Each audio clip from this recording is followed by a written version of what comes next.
Chapter 8 of A Little Princess, by Frances Hodgson Burnett. In the Attic. The first night she spent in her attic was a thing Sarah never forgot. During its passing she lived through a wild, unchildlike woe, of which she never spoke to anyone about her. There was no one who would have understood.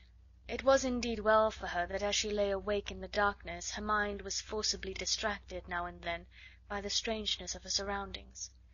It was perhaps well for her that she was reminded by her small body of material things. If this had not been so, the anguish of her young mind might have been too great for a child to bear.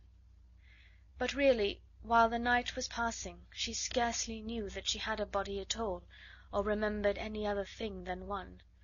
"My papa is dead," she kept whispering to herself. "My papa is dead." It was not until long afterward that she realized that her bed had been so hard that she turned over and over in it to find a place to rest, that the darkness seemed more intense than any she had ever known, and that the wind howled over the roof among the chimneys like something which wailed aloud. Then there was something worse. This was certain scufflings and scratchings and squeakings in the walls behind the skirting boards. She knew what they meant, because Becky had described them. They meant rats and mice who were either fighting with each other or playing together. Once or twice she even heard sharp-toed feet scurrying across the floor, and she remembered in those after days, when she recalled things, that when first she heard them she started up in bed and sat trembling, and when she lay down again covered her head with the bedclothes. The change in her life did not come about gradually, but was made all at once. "She must begin as she is to go on," Miss Minchin said to Miss Amelia. "She must be taught at once what she is to expect." Mariette had left the house the next morning. The glimpse Sarah caught of her sitting room as she passed its open door showed her that everything had been changed. Her ornaments and luxuries had been removed, and a bed had been placed in a corner to transform it into a new pupil's bedroom. When she went down to breakfast she saw that her seat at Miss Minchin's side was occupied by Lavinia, and Miss Minchin spoke to her coldly. "You will begin your new duties, Sarah," she said, "by taking your seat with the younger children at a smaller table. You must keep them quiet, and see that they behave well and do not waste their food. You ought to have been down earlier. Lottie has already upset her tea." That was the beginning, and from day to day the duties given to her were added to. She taught the younger children French and heard their other lessons, and these were the least of her labours. It was found that she could be made use of in numberless directions. She could be sent on errands at any time and in all weathers. She could be told to do things other people neglected. The cook and the housemaids took their tone from Miss Minchin, and rather enjoyed ordering about the young one who had been made so much fuss over for so long. They were not servants of the best class, and had neither good manners nor good tempers, and it was frequently convenient to have at hand someone on whom blame could be laid. During the first month or two Sarah thought that her willingness to do things as well as she could, and her silence under reproof, might soften those who drove her so hard. In her proud little heart she wanted them to see that she was trying to earn her living and not accepting charity. But the time came when she saw that no one was softened at all, and the more willing she was to do as she was told, the more domineering and exacting careless housemaids became, and the more ready a scolding cook was to blame her. If she had been older, Miss Minchin would have given her the bigger girls to teach, and saved money by dismissing an instructress. But while she remained and looked like a child, she could be made more useful as a sort of little superior errand girl and maid of all work. An ordinary errand boy would not have been so clever and reliable. Sarah could be trusted with difficult commissions and complicated messages. She could even go and pay bills, and she combined with this the ability to dust a room well and to set things in order. Her own lessons became things of the past. She was taught nothing, and only after long and busy days spent in running here and there at everybody's orders was she grudgingly allowed to go into the deserted schoolroom with a pile of old books and study alone at night. "If I do not remind myself of the things I have learned, perhaps I may forget them," she said to herself. "I am almost a scullery maid, and if I am a scullery maid who knows nothing, I shall be like poor Becky. I wonder if I could quite forget, and begin to drop my H's, and not remember that Henry VIII had 6 wives." One of the most curious things in her new existence was her changed position among the pupils. Instead of being a sort of small royal personage among them, she no longer seemed to be one of their number at all. She was kept so constantly at work that she scarcely ever had an opportunity of speaking to any of them, and she could not avoid seeing that Miss Minchin preferred that she should live a life apart from that of the occupants of the schoolroom. "I will not have her forming intimacies and talking to the other children," that lady said. "Girls like a grievance, and if she begins to tell romantic stories about herself she will become an ill-used heroine, and parents will be given a wrong impression. It is better that she should live a separate life, one suited to her circumstances. I am giving her a home, and that is more than she has any right to expect from me." Sarah did not expect much, and was far too proud to try to continue to be intimate with girls who, evidently, felt rather awkward and uncertain about her. The fact was that Miss Minchin's pupils were a set of dull, matter-of-fact young people. They were accustomed to being rich and comfortable, and as Sarah's frocks grew shorter and shabbier and queerer looking, and it became an established fact that she wore shoes with holes in them, and was sent out to buy groceries and carried them through the streets in a basket on her arm when the cook wanted them in a hurry, they felt rather as if, when they spoke to her, they were addressing an under-servant. "To think that she was the girl with the diamond mines," Lavinia commented. "She does look an object. And she's queerer than ever. I never liked her much, but I can't bear that way she has now of looking at people without speaking, just as if she was finding them out." "I am," said Sarah promptly, when she heard of this. "That's what I look at some people for. I like to know about them. I think them over afterward." The truth was that she had saved herself annoyance several times by keeping her eye on Lavinia, who was quite ready to make mischief, and would have been rather pleased to have made it for the ex-show pupil. Sarah never made any mischief herself, or interfered with anyone. She worked like a drudge. She tramped through the wet streets, carrying parcels and baskets, she laboured with the childish inattention of the little ones' French lessons. As she became shabbier and more forlorn-looking, she was told that she had better take her meals downstairs. She was treated as if she was nobody's concern, and her heart grew proud and sore, but she never told anyone what she felt. "Soldiers don't complain," she would say between her small, shut teeth. "I am not going to do it. I will pretend this is part of a war."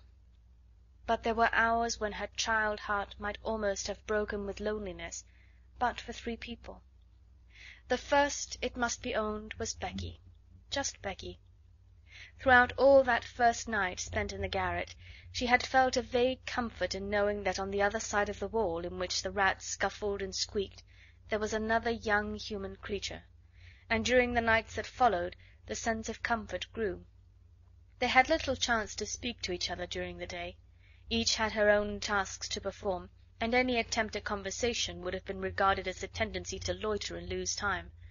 "Don't mind me, miss," whispered Becky during the first morning, "if I don't say nothing polite. Someone 'ud be down on us if I did. I means please and thank you and beg pardon, but I dasn't take time to say it." But before daybreak she used to slip into Sarah's attic and button her dress and give her such help as she required before she went downstairs to light the kitchen fire. And when night came, Sarah always heard the humble knock at her door, which meant that her handmaid was ready to help her again if she was needed.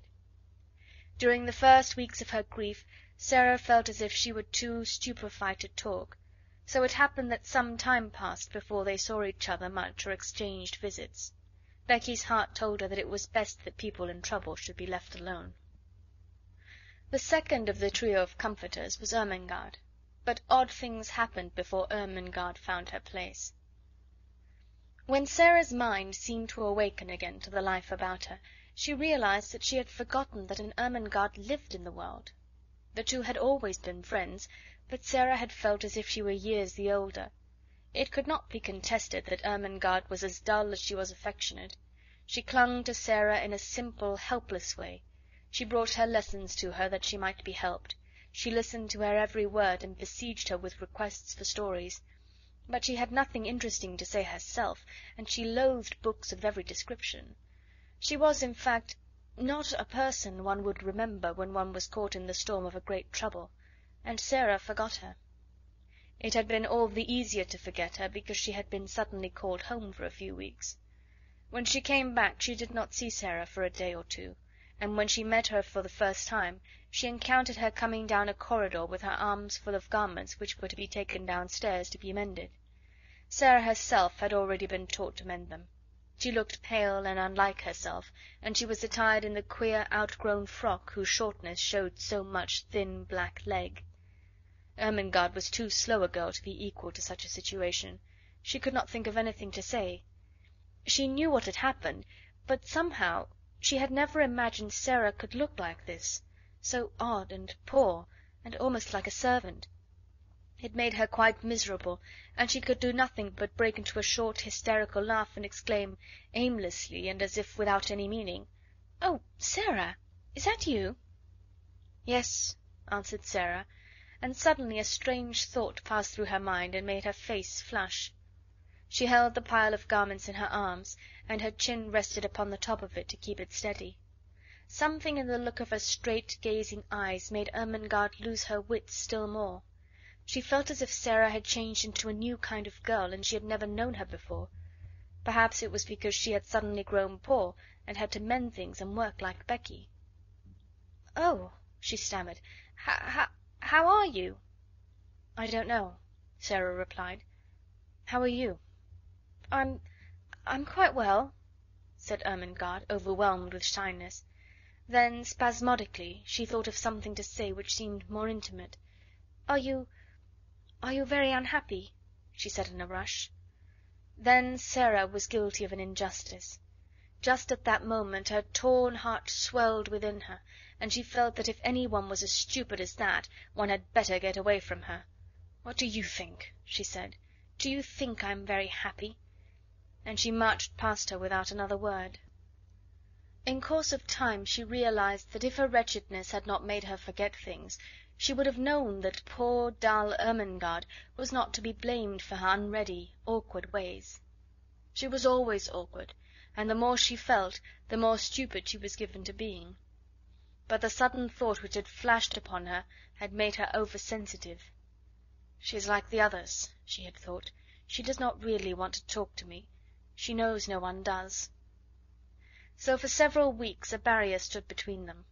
When they met by chance Sarah looked the other way, and Ermengarde felt too stiff and embarrassed to speak. Sometimes they nodded to each other in passing, but there were times when they did not even exchange a greeting.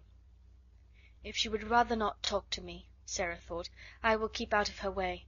Miss Minchin makes that easy enough." Miss Minchin made it so easy that at last they scarcely saw each other at all. At that time it was noticed that Ermengarde was more stupid than ever, and that she looked listless and unhappy. She used to sit in the window seat, huddled in a heap, and stare out of the window without speaking. Once Jessie, who was passing, stopped to look at her curiously. "What are you crying for, Ermengarde?" she asked. "I'm not crying," answered Ermengarde in a muffled, unsteady voice. "You are," said Jessie. "A great big tear just rolled down the bridge of your nose and dropped off at the end of it. And there goes another." "Well," said Ermengarde, "I'm miserable, and no one need interfere," and she turned her plump back and took out her handkerchief and boldly hid her face in it. That night, when Sarah went to her attic, she was later than usual. She had been kept at work until after the hour at which the pupils went to bed, and after that she had gone to her lessons in the lonely schoolroom. When she reached the top of the stairs she was surprised to see a glimmer of light coming from under the attic door. "Nobody goes there but myself," she thought quickly, "but someone has lighted a candle." Someone had indeed lighted a candle, and it was not burning in the kitchen candlestick she was expected to use, but in one of those belonging to the pupils' bedrooms. The someone was sitting upon the battered footstool, and was dressed in her nightgown and wrapped up in a red shawl. It was Ermengarde. "Ermengarde!" cried Sarah. She was so startled that she was almost frightened. "You will get into trouble." Ermengarde stumbled up from her footstool. She shuffled across the attic in her bedroom slippers, which were too large for her. Her eyes and nose were pink with crying. "I know I shall, if I'm found out," she said, "but I don't care. I don't care a bit. Oh, Sarah, please tell me. What is the matter? Why don't you like me any more?" Something in her voice made the familiar lump rise in Sarah's throat. It was so affectionate and simple, so like the old Ermengarde who had asked her to be best friends. It sounded as if she had not meant what she had seemed to mean during these past weeks. "I do like you," Sarah answered. "I thought... You see, everything is different now. I thought you were different." Ermengarde opened her wet eyes wide.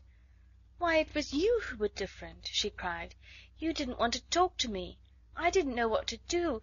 It was you who were different after I came back." Sarah thought a moment. She saw she had made a mistake. "I am different," she explained, "though not in the way you think. Miss Minchin does not want me to talk to the girls. Most of them don't want to talk to me. I thought perhaps you didn't, so I tried to keep out of your way." "Oh, Sarah!" Ermengarde almost wailed in her reproachful dismay. And then, after one more look, they rushed into each other's arms. It must be confessed that Sarah's small black head lay for some minutes on the shoulder covered by the red shawl. When Ermengarde had seemed to desert her, she had felt horribly lonely. Afterward they sat down upon the floor together, Sarah clasping her knees with her arms, and Ermengarde rolled up in her shawl. Ermengarde looked at the odd, big-eyed little face adoringly. "I couldn't bear it any more," she said. "I dare say you could live without me, Sarah, but I couldn't live without you. I was nearly dead. So tonight, when I was crying under the bedclothes, I thought all at once of creeping up here and just begging you to let us be friends again." "You're nicer than I am," said Sarah. "I was too proud to try and make friends. You see, now that trials have come, they have shown that I am not a nice child. I was afraid they would. Perhaps," wrinkling her forehead wisely, "that is what they were sent for."